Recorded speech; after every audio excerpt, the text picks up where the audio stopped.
Hi friends. ఇది పన్నీర్ అండి. నేను ఫ్రై చేశాను. స్నాక్స్‌గా తినడానికి చేశాను. చాలా బావుంది. ఎలా చేశానో చూడండి. ఇలా తురిమాను. ఇలా సన్నగా పొడవుగా తురిమేశాను. బౌల్ పెట్టేసి ఆయిల్ వేసుకోవాలి.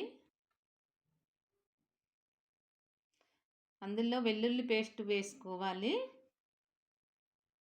అది ఫ్రై అవ్వాలన్నమాట. వెల్లుల్లి పేస్టు లేదంటే పచ్చివాసన వస్తుంది. ఇప్పుడు పన్నీర్ తురుము వేశాను.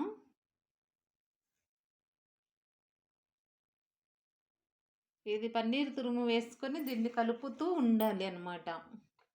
అది కొంచెం బ్రౌన్ కలర్ వచ్చే లైట్‌గా బ్రౌన్ కలర్ వచ్చే వరకు కలిపేశాను.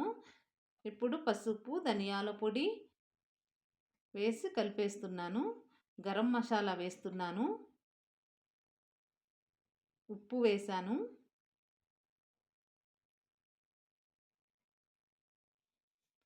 ఇలా కలుపుతూనే ఉండాలి. ఇంకో 2 మినిట్స్. ఇప్పుడు కారం వేస్తున్నాను.